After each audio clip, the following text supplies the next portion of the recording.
Kaibigan, tuturuan ko kayo ngayon ng body language. Paano magbasa ng body language ng isang tao. Magkakaroon ka ng clues eh. Siguro mga 90 to 95% accurate pag magaling ka magbasa kung nagsisinungaling ba, mabait ba yung tao, nervyos ba, o ini-scam ka ba, usually mahuhuli mo dapat. Okay? Pero, bago ko sabihin itong mga body language tips, naaral ko rin to sa maraming libro. Okay? Kahit nung bata pa ako, teenager pa lang ako, puro ito na binabasa ko, yung mga classic books, mga how to read people like a book, body language. Ito yan, iba't ibang body language. Makikita mo, babasahin mong kabuuan. Pero hindi nyo na kailangan bilhin itong mga librong to, tuturo ko na lang sa inyo. Okay, ito first session natin. Pero bago tayo mag-umpisa, sasabihin ko lang na ito good for 90 to 95% ng tao. Pero merong mga tao na 5% na sobra galing manloko, hindi mo siya mahuhuli. Usually, sino yung mga tao? Yung sanay talaga mag-scam. Sanay mag-scam, experience manloko, yung nagbebenta ng magaling. Isa pa, mga politiko. Mga politiko masyado magaling. Hindi mo mababasa. Sa body language, tama lahat eh.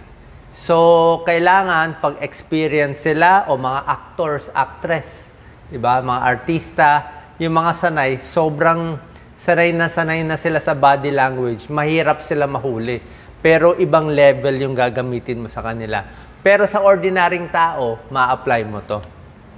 Okay? Yun lang ang konting disclaimer ko. So, paano malaman kung nagsisinungaling ang isang tao? Okay? Usually, sa nervyos makita mo yung boses niya, tumataas konti. Okay? Meron siyang face gesture. Ito, meron mga hand gesture, pati sa mata. May mga eye movement, malikot yung mata. Ayan, medyo pinipigil yung kamay, tapos yung boses tumataas. Medyo may clues ka konti. Okay? Ito rin, pag hawak ng ilong na hindi naman sumisinga, hindi naman ang ginagalaw talaga, minsan pwedeng sign. Pero hindi mo rin masabi. Parang isang minor clue din yan. Pero para makasigurado ka kung nagsisinungaling, tingnan mo na yung kabuuan, di ba? Hindi makatingin sa'yo, ninenervyos, di ba? Parang may pinoproblema, hindi ka panipaniwala ang kwento niya, very defensive, daldal ng daldal. Yung masyadong maraming explanation, usually nagsisinungaling yon. Tumataas yung boses niya, may nervyos. Binabago yung kwento. Okay? Nagbabago ugali. So, yan ang mga clues, di ba? 90-95% accurate. Ito, yan. Mga nervous body language, yan. Tingnan nyo maigi. Biting fingernails, yan dry mouth. Okay, hands in the pocket, hands in the pocket, medyo parang may tinatago, parang may tinatago siya sa pocket niya. Minsan di nila namamalayan to, lumalabas na lang sa buong mundo, usually ganito rin talaga mga language Actually, hawig din to sa mga signs ng language ng sakit Pag may nakita kang tao na kaganyan, heart attack yun. Levine sign yun. Kahit saan parte ng mundo, anong lengguwahe, pag gumanyan siya, heart attack yun. Pag gumanyan yung tao, choking yun. So ito rin, merong mga body language na nakikita sa iba't ibang tao. Ito, tingnan nyo itong dalawang picture. Tunay ba yung tawa niya o plastic yung tao? O Doc Lisa, tingnan mo.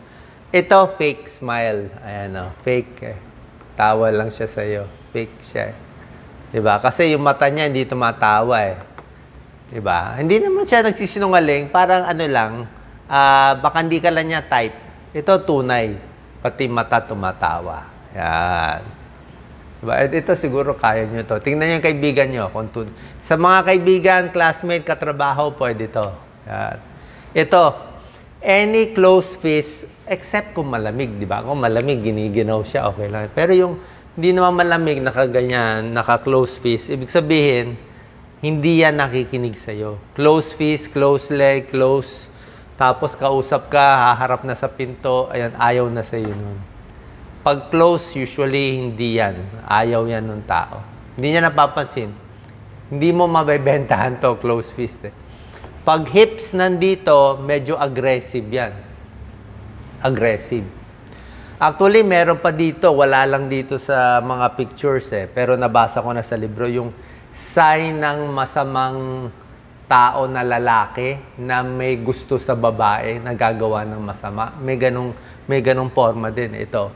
Pag pinasok niya yung dalawang kamay niya sa pocket niya, nakaturo dun sa organ niya. May ganong sign yun. Yun yung mga siga na talagang baka ma-rape pa yung iba. O, may mga ganyang sign eh. Ito, tingnan mo to. Pag ganito yung kausap mo, binibentahan mo, hindi siya bibili. Close and close. Pag kinausap mo siya ng matagal, after 10 to 15 minutes, pag nag-open yung kamay niya, tapos nagdiretso na yung legs niya, mas open na siya, mas nakikinig na siya sa'yo. Okay? Ako na, lagi ko to na-experience. Yan. Pag close, hindi nakikinig, hindi naniniwala sa'yo. Ito, open, yan, no? Friendly, nakikinig, open, willingness. Okay yan. Diba? Tulad lang ng sinabi ko, except sa 5% kung politiko, artista, o magaling manloko, ay kaya nila i-fake to eh. Kaya nila i-fake yan. Mga influencer, sanay. Sanay yung influencer. Hindi mo mahuli kaya dami na i-scam eh. Ang dami na i-scam eh. Yan, ito. Cross arms or legs. Ito, meron siyang dinidil.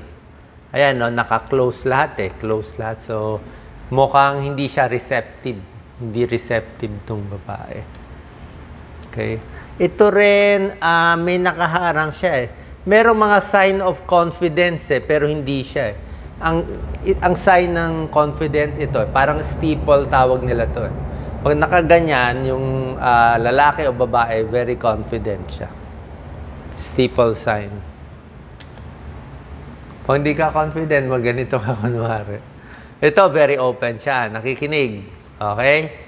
Honesty, allegiance, masunurin ko no. O, mukhang masunurin siya. Ito, mukhang boss. Bossy. Diba? Ito, gesturing, very open.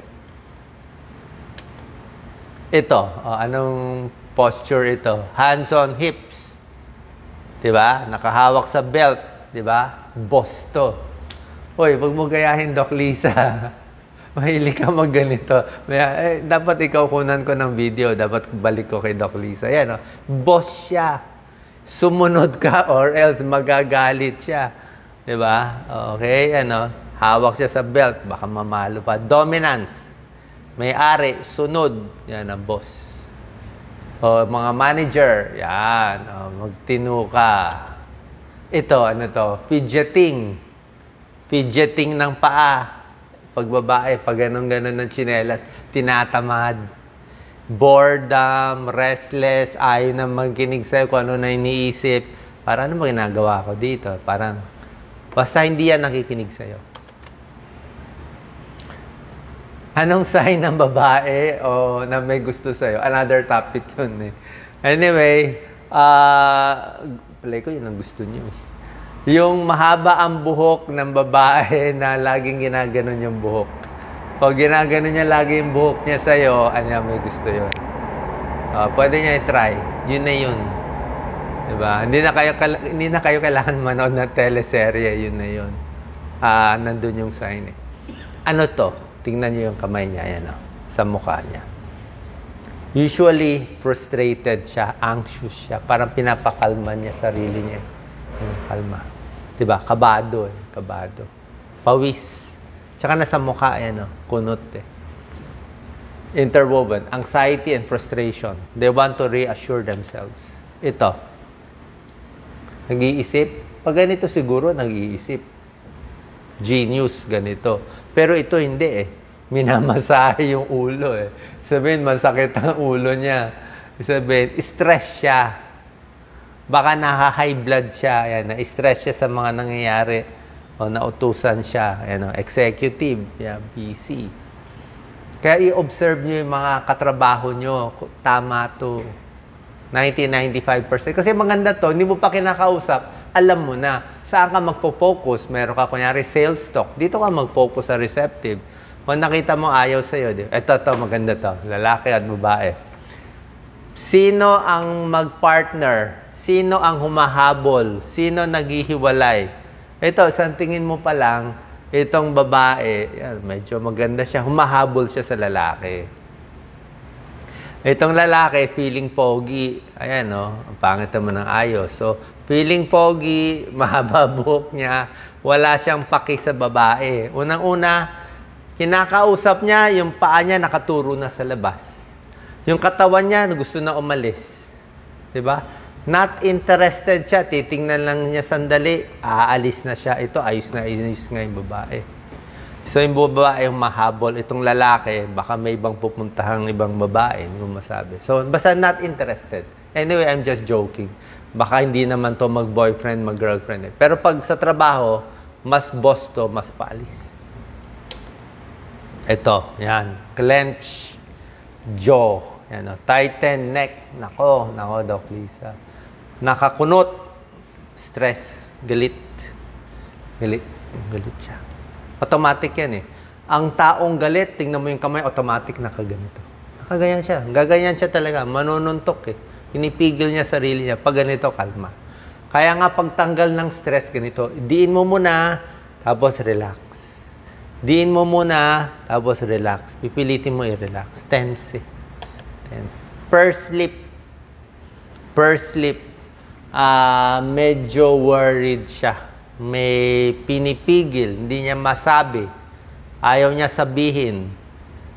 Merong nangyari, ayaw niya sabihin. Ito, shaking legs. Ano, sinashake niya. Irritated, anxious, ano. Yan, nervous energy. Tsaka nasa mukha eh. Ito, hand behind the back. Tingnan niyo to maganda to. Pag ganito ang itsura, yung nakaganyan yung kamay, parang sa mga karate posture yan eh. Ito, confidence eh. Confidence yan, yung ganyan. Pero pag yung isang kamay, pinipigilan yung kabila. Pinipigilan niya. Pinapamasahe niya, nervous siya. Ine-nervous siya. Minsan mga bata nervous ganyan, di ba? Ganun sila. Kabado. Ito, confident. Ito, may binibenta, nagpapaliwanag. Ito, nakatilt yung ulo sa'yo. Nakatilt to, nakikinig siya. Pag nag-tilt, nakikinig siya. Pag tumingin sa taas, may iniisip yun. May iniisip na dati. Di ba? Automatic yun eh. Naalala mo ba dati, nung bata ka pa, automatic tumataas yung mata natin eh. Bakit? Automatic eh. Pag nag-iisip ka ng gano'n, titingin ka talagang gano'n eh. So, parang nasa utak na natin yan eh. Yan ang mga psychology na favorite kong aralin yan. No? Tilting, interested siya. Nail picking, alam niyo na to, di ba? Nail biting. Nervyos. Di ba? Ito yung mga estudyante, ninenervyos, timid, shy, anxious, ayaw makipag-usap, nahihiya. Kitang-kita naman, mahiyain eh. Diba? Kaya nga nagne-nail bite, ninenervyos. Raise eyebrows, close. Yan, ayan galit yan, galit. Taas, galit. Galit. Lagot to, lagot, galit. Posture. Siyempre, pag nakakuba, so parang walang confidence. Pag good posture, mas may confidence. Kaya yung mga artista, kaya nila i-fake. Ngayon naman, kung hindi kayo confident, ipilitin mo na rin maging confident, pilitin mo gawin yung sign ng confidence. Pwede rin naman eh. Ito, yan. Mimicking. Common yan. Mimicking. Gaya-gaya. Kwentuhan, no? Pareho sila nakaganyan. Pareho sila nakaganyan. Sabay-sabay, pareho. Pati salita nila, pareho. Pag nagsalita yung isa ng bro din siya. Close sila talaga. Bonding. Pareho lahat. Pati pareho baro, pareho buhok, pareho. Pareho in order. Yan. Baka nga mag-partner. Close eh. Yan, mimicking. Yan ang style. Yung mga iba nagbebenta, mini-mimic din. Style din yon para maging close kunwari. Kung ano sinabi nung tao, let's say, sinabi niya, ayoko tong lupa, hindi maganda sa lugar na to. Gagayahin mo rin, hindi nga maganda sa lugar na yan. Dito mas maganda. So, mimicking, ginagaya mo yung words niya, ginagaya mo yung action niya para makipag-close ka, kunwari. Kunwari or tunay pwede. Pero yung tunay, automatic, nagpapareho sila. Pain in the neck. Ano to? Pain in the neck. Ano, may problema yun. Masakit nga eh. Parang sumasakit leeg ko sa kaka-explain sa inyo, di mo maintindihan eh. Parang kakainis eh. Yan, no? Pinalo yung ulo, may nakalimutan. Di ba? May nakalimutan. Forgetful. Bakit di ko naalala? Yan. Ito, serious ba siya? Ito medyo mahirap na to eh. Iniisip eh. Ito, magdi-decide siya o hindi. Ayan, magdi-decide kung bibilin yung deal. Ito, nag-iisip din. Ito, sabi nila parang aayaw eh. Pero sa akin, hindi mo pa rin nag-iisip yan eh. Pag mga ganyan eh. Nag-iisip yung ganyan. Yung gano'n, nag-iisip sa chess, di ba? Sa chess talaga, nakaganyan sila eh. Di ba? Talagang focus eh. Di ba? Kita nyo, body language eh. Ito, bored. Ano, nakunot na yun. O, Doc Lisa, madalas mo yun. Ito, nag-iisip po. Tulad na sinabi ko, it's not really negative eh. Pwede pa yan, nakatawa siya, nakalin pa siya. So yan naman, body language signs. Marami pa to. Pero titignan mo yung kabuuan. Hindi pwede isang sign yun na. Dapat naka-close, nakaganyan, nakasimangot, galit. Diba yan? So, kabuuan. Signs of lying, pwede gamitin yung kamay. Pag sobra din gamit sa kamay, ano na yung defensive? Defensive, boredom, nag-iisip. Sabi ko nga, hindi lang to effective sa 5% ng tao, yung talagang sanay mag-scam. Mga politiko, magaling talaga. Hindi nyo mahuhuli. Mahirap. Mga actors, influencers, mga leaders ng malalaking grupo, congregation, mahirap, sanay. Mga ibang kriminal, sanay din. So, pero konti lang naman to eh. Konti lang naman to. Yung mga sanay, mahirapan kayo mahuli. Lastly, ito, 1970 book pa to eh. Actually, parang nakita ko to dati. Tingnan nyo tong babae. Ano ba to? Mabait ba? Galit ba? May gusto ba sa'yo? Ano ba siya?